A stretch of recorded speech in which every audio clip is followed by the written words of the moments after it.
नमस्कार, मैं डॉक्टर रमाकांत शर्मा उपस्थित हूँ एक बहुत ही अहम विषय लेकर। बच्चे हमारे देश का भविष्य होते हैं, हम सभी ने सुना है, हमेशा कहा जाता है। अब ये जो खबर लगातार हम तक पहुंच रही है कि कोरोना का ये भयावह दौर अब बच्चों के लिए खतरनाक होने वाला है। तीसरी लहर आने वाली है और तीसरी लहर बच्चों को संक्रमित करने का काम कर सकती है। बच्चे इतने सेंसिटिव होते हैं, उम्र छोटी होती है इसलिए थोड़ी नादानी होती है उनमें, स्वास्थ्य के प्रति बहुत ज़्यादा जागरूक नहीं होते। तो नैतिक जिम्मेदारी हमारी ही बनेगी कि हम उनको पूरे तरीके से स्वास्थ्य की दृष्टि से सुरक्षित रख पाएँ।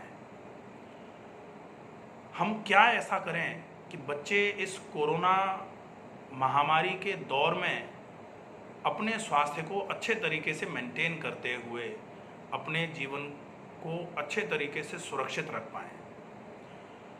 बच्चों के लिए सबसे ज़्यादा ज़रूरी पार्ट होगा, बच्चे आजकल स्कूल नहीं जा रहे हैं तो एक तो सोने का समय उनका जो है वो बहुत ज़्यादा है, सवेरे बहुत देर तक सोते रहते हैं, रात को बहुत देर तक जागते रहते हैं। मोबाइल का उपयोग बच्चों का इतना ज़्यादा बढ़ गया है क्योंकि अब स्कूल नहीं है तो पूरे दिन मोबाइल, मम्मियों का मोबाइल, पापा का मोबाइल। कुछ जो 8th क्लास में 9th क्लास में बच्चे पढ़ रहे हैं उन्होंने तो पेरेंट्स ने ऑनलाइन क्लासेस के चक्कर में उनको पर्सनल मोबाइल दिला रखा है। तो ऐसे समय में रोग बच्चों को अपनी गिरफ्त में ना ले ले, इसके लिए बच्चों की इम्यूनिटी को बहुत अच्छे तरीके से बढ़ाकर रखना होगा। और बच्चों की इम्यूनिटी बढ़ाने का सबसे अच्छा जो तरीका हो सकता है वो है संतुलित भोजन और नियमित व्यायाम। चूँकि अभी स्कूलिंग नहीं है, बच्चों के पास पूरा टाइम है, लेकिन उस पूरे टाइम को बच्चे अंदर घर में बंद होते हुए पलंग पर लेटे हुए केवल मोबाइल को चला करके निकाल रहे हैं। तो दो नुकसान हो रहे हैं। एक तो लगातार सेडेंटरी लाइफस्टाइल का फॉलोअप हो रहा है, पूरे दिन लेटे हुए हैं, खा रहे हैं, फिर लेटे हुए हैं, फिर खा रहे हैं, फिर बैठ गए, फिर मोबाइल चला लिया, फिर खा लिया। तो खाने और लेटे रहने का ही काम है। इसकी वजह से बच्चों की हेल्थ वैसे भी धीरे धीरे करके ख़राब हो रही है। और दूसरा, जो मोबाइल का बहुत ज़्यादा उपयोग हो रहा है, चाहे वो ऑनलाइन क्लासेस के लिए हो रहा हो, चाहे वो गेमिंग में हो रहा हो, चाहे वो बच्चे कार्टून देख रहे हों। छोटे बच्चे जो होते हैं 2 साल के 3 साल के, आजकल तो 6 महीने का बच्चा भी, उसको दूध पिलाने के लिए जब बॉटल दो या चम्मच से दूध पिलाओ तो वो रोने लगता है। उसको कार्टून का कोई भी मोबाइल पर चला करके उसके सामने रख दिया जाए मोबाइल स्क्रीन, और फिर उसको दूध पिलाओ, वो पी लेता है। तो ये जो दौर चल रहा है, इस दौर में बच्चों को एक तो मोबाइल स्क्रीन से दूर रखना बहुत ज़्यादा ज़रूरी है। बेशक मैं इसके लिए एक वीडियो बना दूंगा कि बच्चों के आँखों पर इतना बुरा असर पड़ रहा है। मेरे पास बहुत सारे फ़ोन आते हैं कि सर जब से बच्चों ने ये स्कूल जाना बंद किया है तब से बच्चों के सिर में दर्द हो रहा है। हमने न्यूरो फिजिशियन को दिखा लिया, हमने CT स्कैन करा लिया, हमने MRI करा ली और समस्या कहीं नहीं आ रही है। समस्या क्या है? समस्या है आँखों पर पड़ता हुआ स्ट्रेन। नंबर बढ़ जाएगा। अगर किसी आँखों के डॉक्टर को दिखाया होता, क्योंकि सिर में दर्द हो रहा है तो जनरली लोग न्यूरो फिजिशियन को दिखाते हैं, आँखों के डॉक्टर को दिखाया होता तो समझ में आता कि आईसाइट खराब हो रही है। आँखों पर लगातार पड़ता हुआ स्ट्रेन धीरे धीरे करके वो न्यूरो साइकोलॉजिकल या साइको न्यूरोलॉजिकल प्रॉब्लम कराना चालू कर देगा, वो भी एक बड़ी समस्या हो जाएगी। तो मोबाइल स्क्रीन से बच्चों को थोड़ा दूर रखने की आवश्यकता है। साथ में अब बच्चों को इस कोरोना की तीसरी लहर की गिरफ्त से बचाने के लिए संतुलित भोजन और नियमित व्यायाम। अब संतुलित भोजन और नियमित व्यायाम बच्चों को किस तरीके से कराया जाए? बच्चों को मैगी पसंद है, बच्चों को नूडल्स पसंद हैं, बच्चे पेस्ट्रीज़ खाते थे बाहर जाके, अब आजकल बाहर तो नहीं जा पा रहे हैं। ब्रेड्स या ब्रेड पकौड़े बच्चों को तला भुना बहुत पसंद आता है, क्योंकि स्वाद के मोह में ही तो रहते हैं। स्वादिष्ट भोजन है तो करेंगे, नहीं है स्वादिष्ट तो नहीं करेंगे। बच्चों को कह दिया जाए उबला हुआ कद्दू मोटे आटे की रोटी के साथ खिला दो, संभव नहीं है। तो फिर क्या करना है हमें उनके लिए एक ऐसी डाइट का प्लान करना पड़ेगा जो थोड़ी सी बच्चों को पसंद भी आए और वो बच्चों की हेल्थ वाइज भी बच्चों की मदद कर पाए इम्यूनिटी को इम्प्रूव कराने में। तो एक तो सवेरे बच्चा जैसे ही जागे बच्चे को हल्का निमाया सा पानी ज़रूर पिलाया जाए, क्योंकि नाक और गले का विशेष ध्यान रखना है। नाक और गले का ही ध्यान रखेंगे तो ही इंक्यूबेशन पीरियड गले में जाके या नाक में ही पूरा कर रहा है वायरस। तो नाक की सफाई के लिए बहुत ज़रूरी है। आप बच्चा नैती अगर कर सकता है जल नैती, तो जल नैती का अभ्यास करा दिया जाए। बच्चा अगर नैती नहीं कर पा रहा है कोई बात नहीं है, बच्चे को गुनगुना पानी पिलाइए। गले से होते हुए पूरे आहार नाल से होते हुए आमाशय तक पहुंचेगा पानी, और पानी आपके बच्चे के पूरे डाइजेस्टिव ट्रैक्ट को साफ करेगा। बच्चे का पेट बिल्कुल साफ होना चाहिए। अगर पेट सामान्य तौर पर ऐसे साफ नहीं हो पा रहा है, उसको कोई लैक्सेटिव दीजिए। अगर चाहें तो आयुर्वेदिक सॉल्यूशंस जो होते हैं, जैसे त्रिफला का पानी दे सकते हैं आप। हरड़ रात को पानी में भिगो करके सवेरे सवेरे उस हरड़ का पानी दिया जा सकता है। तो बच्चे को पानी के साथ वो हरड़ का पानी दिया जाएगा, वो आंतों में जमे हुए, आमाशय में जमे हुए सारे कचरे को बाहर निकाल देगा। आंतें साफ रहेंगी, फिर अच्छा भोजन किया जाएगा, खाना अच्छे से पचेगा, शरीर में लगेगा, बच्चा बिल्कुल स्वस्थ रहेगा। तो ये हो सकता है। अमलतास अगर अवेलेबल हो जाए, नहीं है, आप पंसारियों की दुकान पे अमलतास खूब मिलता है। अगर अमलतास इस तरीके से नहीं मिल पा रहा है तो अमलतास का क्वाथ आयुर्वेदिक मेडिकल स्टोर्स पे अवेलेबल हो जाएगा। तो अमलतास का क्वाथ लगभग 5 से 7 ml लगभग 15 से 20 ml पानी में घोल करके रात को सोने से पहले बच्चे को दिया जाए। अमलतास जो है वो ब्रोंकोडायलेटर भी होता है, फेफड़े को भी पूरा अच्छे तरीके से वायुकोषों को खोलेगा, और वो अमलतास थोड़ा लैक्सेटिव होता है तो गंदगी को भी निकलवाएगा, दोनों तरफ से काम करेगा। बच्चा अगर गरारा कर सकता है, बच्चा अगर गरारा करने के लायक है, तो गर्म पानी में हल्दी और सेंधा नमक डाल के उसको गरारे ज़रूर कराए जाएं। और मान लीजिए बच्चा बहुत छोटा है, बच्चा गरारे नहीं कर सकता है, तो उसको नमक और हल्दी का पानी लगभग आधा कप के आसपास पिला दिया जाए। उसको वो पानी सिप कर करके चाय की तरह पिलाया जाए, ताकि गले से होते हुए वो नमक और हल्दी का पानी पूरे गले को साफ करते हुए अच्छे तरीके से आमाशय में चला जाए वो पानी, और आमाशय से वो पानी बाहर आ जाए, गले की सफाई अच्छे से हो जाए। ये बहुत ज़रूरी पार्ट है। इसके साथ में बच्चे को हम स्टीमिंग करा सकते हैं। स्टीमिंग तो हम इजीली करा सकते हैं। स्टीम के लिए एक भगोने में पानी लिया, उसमें यूकलिप्टस ऑयल या यूकलिप्टस लीव्स डालें, अगर ये नहीं है तो विक्स डाल दी, या फिर कार्बोल के कैप्सूल, जो ग्रीन कलर के कैप्सूल आते हैं वो डाल दिए। उनको डाल करके पानी को अच्छे से उबालना है, और उसकी भाप जो है बच्चे को इस तरीके से तौलिया ओढ़ा करके वो भाप बच्चे को बोला जाए अंदर लेने के लिए। नाक से श्वास भरते हुए वो भाप फेफड़ों तक पहुँचे, तो बच्चे की नाक से लेकर के नेजो फेरिंग्स और ट्रैकिया से होते हुए फेफड़े तक वो गर्म हवा जाए, वो पूरे के पूरे फेफड़ों को अच्छे तरीके से खोलने का भी काम करे। और उसके बाद फिर बच्चे के नाक में थोड़ा सा सटबिंदु तेल या फिर बादाम रोगन तेल या फिर सरसों का तेल अच्छे तरीके से नाक में लगा दिया जाए, और नाक को अच्छे तरीके से नेजल इरिगेशन, नेजल लुब्रिकेशन करा दिया जाए उस ऑयल से। ये काफ़ी इफेक्टिव रहेगा। जिन बच्चों का छोटी उम्र में ही वजन ज़्यादा होता है, नाक बंद रहने लग जाती है, मुंह खोल करके जो बच्चे सोते हैं, ऐसे लोगों की नाक में ऑयल या फिर नाक में गाय का घी डालना कंपलसरी है, बहुत ज़्यादा ज़रूरी है। ये ज़रूर चालू कर दें। इसके साथ में अगर संभव हो तो बच्चे के लिए एक और बहुत अच्छा तरीका हो सकता है, इम्यूनिटी एनहेंसर बच्चे के लिए जो हो सकता है, आप बच्चे को गिलोय के साथ में एलोवेरा दे सकते हैं। ये जूस के फॉर्म में अगर बच्चा ले लेता है तो बहुत ही इफेक्टिव रहेगा, इम्यूनिटी एनहेंसर माना जाता है गिलोय को। तुलसी, सौंठ, मुलेठी, तुलसी के सूखे पत्ते आते हैं, अगर सूखे पत्ते नहीं हैं तो फिर आप सौंठ का पाउडर, मुलेठी का पाउडर, थोड़ा सा गुड़ मिला करके छोटे छोटे लड्डू बना के रख दीजिए। उसमें आप छोटे छोटे लड्डू बना के रखेंगे, 1 गिलास दूध के साथ उसको छोटे वाले 2 लड्डू दे दिए, तो बच्चा आराम से उसको खा लेगा, अच्छा लगेगा, टेस्ट अच्छा रहेगा उसका। अगर ऐसा नहीं हो पा रहा है तो घर में अगर शहद है तो अदरक का रस थोड़ा सा निकाल करके लगभग 7 से 8 बूंद, और उसमें लगभग आधे से 1 चम्मच शहद मिला करके पेस्ट बना करके उसमें 2 से 3 4 मैक्सिमम तुलसी की पत्तियाँ अच्छे तरीके से उनको मसल करके उनका रस निकाल करके मिला दिया जाए और वो जो लिक्विड सा बन जाएगा पेस्ट टाइप का, वो बच्चे को चटा दिया जाए। तो बच्चे का एक तो मुंह का टेस्ट अच्छा बना रहेगा, वो जब गले से होते हुए नीचे की तरफ जाएगा तो म्यूकोलाइटिक है। अगर बच्चे को थोड़ी बहुत भी खांसी या बच्चों को, छोटे बच्चों को टॉन्सिलाइटिस जल्दी से हो जाती है, फेरेंजाइटिस जल्दी से हो जाती है।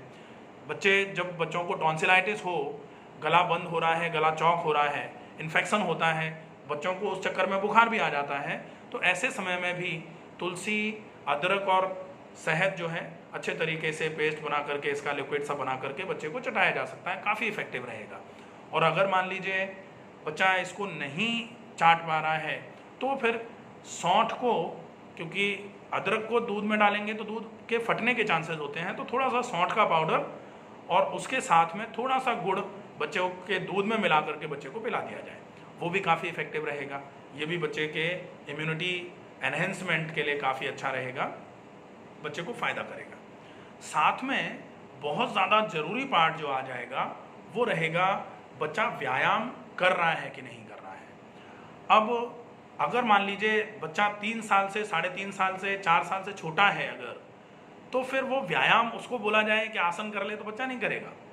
ऐसे समय में ऐसे बच्चों को क्या कराया जा सकता है, ये बच्चे सामान्य तौर पर तो खेलते रहते हैं, अब बाहर जाने का समय नहीं है, बच्चों के साथ मिलने जुलने नहीं दिया जा सकता। जो लोग बाहर जा रहे हैं अपने काम से या फिर अपना व्यापार करने की दृष्टि से, वो लोग बच्चों के कांटेक्ट में ज़्यादा नहीं आए, ये निर्देश दिया जा रहा है। तो फिर अब बच्चे क्या करेंगे, बच्चे अब पूरे दिन फिर या तो मोबाइल में या फिर बैठे हैं या लेटे हैं। छोटा बच्चा है तो सो जाएगा, टीवी देख लेगा। ऐसे समय में क्या करना है, बच्चे के लिए कुछ ऐसी एक्टिविटीज़ जनरेट करी जाए जो बच्चा अपने हाथ पैर थोड़ा चलाए, चले फिरे। बच्चों को थोड़ी देर के लिए सवेरे और शाम को जब धूप रहे, ऐसे समय में थोड़ी देर के लिए, शाम को धूप हल्की सी धूप रहे ऐसे समय में शाम को, और सवेरे सवेरे जब धूप आ जाए ऐसे समय में छत पर ले जाएं, छत पर ले जाके अपने सामने, क्योंकि बच्चे अगर छत पर जा रहे हैं, अकेले हैं, अगर बाय चांस खेलते खेलते कहीं गिर गिरा गए तो दिक्कत आ जाएगी। तो अपने सामने बच्चों को थोड़ा बहुत चलाएं फिराएं, जितना वो चलेंगे उतना अच्छा रहेगा चलना। अब बच्चों को ये नहीं कह सकते कि टहल के आ जाओ 30 मिनट, नहीं हो सकता। तो बच्चे को या तो हम टहल रहे हैं छत पे, बच्चे की उंगली पकड़ करके थोड़ा सा उसको चला लिया।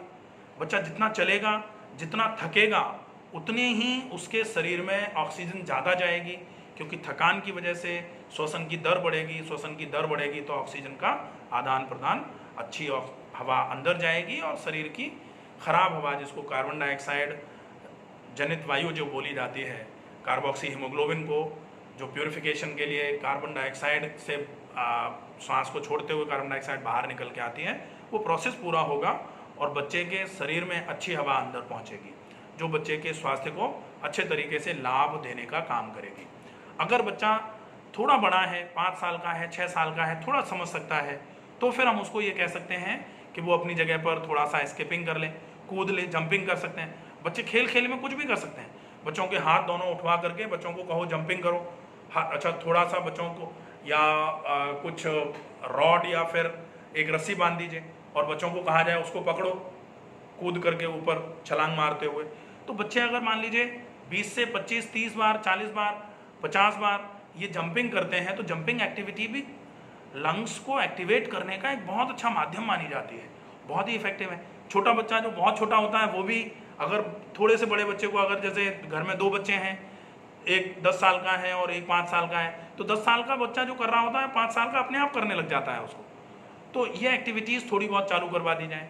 जो बच्चे और थोड़े समझदार हैं, 7 साल का, 8 साल का बच्चा है, यदि वो कर सकता है तो सूर्य नमस्कार अगर कोई उसको प्रॉपर तरीके से गाइड कर दे, सूर्य नमस्कार बहुत अच्छे तरीके से बॉडी की एक्टिविटीज़ के लेवल को अच्छा करने का काम करेगा।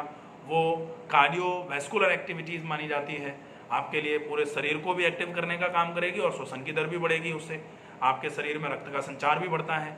तो बच्चे के लिए यही बहुत ज़्यादा ज़रूरी है। सूर्य नमस्कार का अभ्यास कर सकते हैं। जो बच्चे प्राणायाम करने के योग्य हैं, जो प्राणायाम कर सकते हैं, आजकल बच्चे को अगर समझाया जाए तो बच्चा सब कुछ कर सकता है। तो प्राणायाम में अगर मान लीजिए अनुलोम विलोम है या बाकी प्राणायाम बच्चा नहीं कर पा रहा अगर अच्छे तरीके से, तो कोई बात नहीं है, श्वास को भरना और छोड़ना तो बच्चा आराम से कर सकता है। तो हम लंबी गहरी सांस को भरना और भरी गई सांस को धीरे धीरे छोड़ना, इसको डीप ब्रीदिंग बोला जाता है। बच्चे को ये हम बता सकते हैं, ये इजीली कर सकता है बच्चा। ये तो प्राणायाम का हो जाएगा। बच्चा भ्रामरी प्राणायाम कर सकता है, काफ़ी इफेक्टिव है, बहुत अच्छा है। बच्चा अगर उज्जाई प्राणायाम कर ले तो बहुत अच्छी बात है, नहीं तो ओमकार का उच्चारण बच्चे को कराया जा सकता है। 5 साल के आसपास का बच्चा इजीली ओमकार का उच्चारण कर सकता है, बहुत फ़ायदा मिलेगा उससे। अच्छा, इसके साथ में एक जो बहुत अहम बात है वो ये है कि अगर कोई भी बच्चा एक्टिविटीज़ कर पा रहा है तो ये हो जाए। अगर मान लीजिए कुछ फन गेमिंग टाइप का कराना है तो फन गेमिंग में अगर संभव हो अच्छी कैटेगरी के, अच्छी क्वालिटी के बैलून्स अगर अवेलेबल हों तो बच्चों को बोल सकते हैं कि बैलूनिंग करवाएं। बच्चों को बैलून में हवा भरना सिखाएं। बच्चे बैलून में जब हवा भरेंगे तो उनके फेफड़ों की ताकत बढ़ती है, फेफड़ों की ताकत बढ़ती है, फेफड़े मजबूत रहेंगे, फेफड़े मजबूत रहेंगे तो बच्चे इस भयावह रोग से पूरे तरीके से सुरक्षित रह सकते हैं। अगर गुब्बारे हैं तो बहुत अच्छी बात है, नहीं तो एक रेस्पायरोमीटर एक इंस्ट्रूमेंट आता है जिसमें बॉल्स होती है। बच्चा बहुत अच्छे तरीके से इसको करेगा। आप उसको केवल एक बार बता दो कि इस तरीके से हवा फूकनी है, बॉल इस तरीके से ऊपर उठती है, तो बच्चा ईजिली उसको देख करके करना चालू कर देगा। फिर उसको पलट दो, फिर हवा को खींचनी है तब बॉल उठती है, बच्चा ईजिली उसको भी करेगा। तो यहाँ दोनों एक्सरसाइज हो जाएंगे, हवा को फूकने वाली भी और हवा को खींचने वाली भी। तो इंस्पिरेटरी कैपेसिटी भी बच्चे की बढ़ेगी और एक्सपायरेटरी कैपेसिटी भी बढ़ेगी। श्वास को बाहर निकालने की क्षमता भी बढ़ेगी और श्वास को अंदर भरने की क्षमता भी बढ़ेगी। ये बहुत इफेक्टिव प्रोसेस हो सकता है। तो अगर संभव हो जाए घरों में रेस्पायरोमीटर्स जरूर रखें और रेस्पायरोमीटर का उपयोग बच्चों को करना सिखाएं। कम से कम एक बार में 10 बार हवा को फूकना और 10 बार हवा को खींचना दिन में 2 से 3 बार अभी से बच्चों को कराना चालू कर दें। अच्छा, ये ध्यान रखना है कि अरे हमारा बच्चा तो स्वस्थ है, कोई दिक्कत नहीं है, हमें कुछ कराने की ज़रूरत नहीं है। ये स्टेटमेंट जो है ना, ये बहुत घातक हो सकता है। बच्चा स्वस्थ है, वो भविष्य में भी बिल्कुल स्वस्थ बना रहे, इसके लिए उसके स्वास्थ्य की रक्षा करने की ज़रूरत है। हमारे पास तो 10,000 रुपये हैं, हमको कमाने की ज़रूरत नहीं है। अगर हम 10 दिन तक ऐसे बोलेंगे तो 10वें दिन 10,000 में से पैसे कुछ तो खर्च होते ही हैं ना। तो हमको लगातार कमाते रहने की आवश्यकता है। तो बच्चा अभी स्वस्थ है, बच्चा लगातार स्वस्थ बना रहे, उसके लिए बहुत ज़रूरी है स्वास्थ्य के नियमों का पालन करना। तो ये स्वास्थ्य के नियमों का पालन है वैसे तो, लेकिन ये जो तीसरी वेव बताई जा रही है, तीसरा चरण जो बताया जा रहा है, तीसरी लहर जो बताई जा रही है कोरोना की, ये बच्चों के लिए विशेष रूप से खतरनाक हो सकती है। ऐसे समय में हम अपने आसपास के बच्चों का, जो हमारे आसपास हैं, हम जो भी समझ पा रहे हैं इन चीज़ों को, वो उनको बताएं अच्छे तरीके से। अगर कोई पेरेंट्स इस चीज़ को नहीं समझ पा रहे हैं तो हम उनको प्रॉपर तरीके से समझाएं, क्योंकि ये हमारी भी जिम्मेदारी बनती है कि जो चीज़ हम समझे हैं उसको हम बाकी लोगों को समझाएं, और जो बच्चे नहीं कर पा रहे हैं उनको अच्छे तरीके से गाइड किया जाए। और इन सब चीज़ों का उपयोग निश्चित ही बच्चों के स्वास्थ्य में बहुत अच्छा सुधार देगा, बहुत अच्छा लाभ देगा। इससे रिलेटेड अगर और भी कहीं कोई कन्फ्यूजन, कोई भी दिक्कत रहती है तो मैं अपना नंबर कमेंट बॉक्स में छोड़ दूंगा। आप मुझे कमेंट बॉक्स में अपना जो भी संशय है, जो भी आपकी क्वेरी है, वो कमेंट करके बता सकते हैं, मुझसे सलाह ले सकते हैं। अगर और भी कोई समस्या रहती है, कोई दिक्कत रहती है, या इन चीज़ों में कहीं कोई चीज़ समझ में नहीं आ रही है, तो वो भी आप कमेंट बॉक्स में लिख सकते हैं। आशा है आपको ये सारी जानकारियाँ समझ में आई होंगी। आप इनका उपयोग करके अपने स्वास्थ्य की रक्षा, अपनों के स्वास्थ्य की रक्षा कर पाएंगे। पूरा ध्यान रखें। नमस्कार।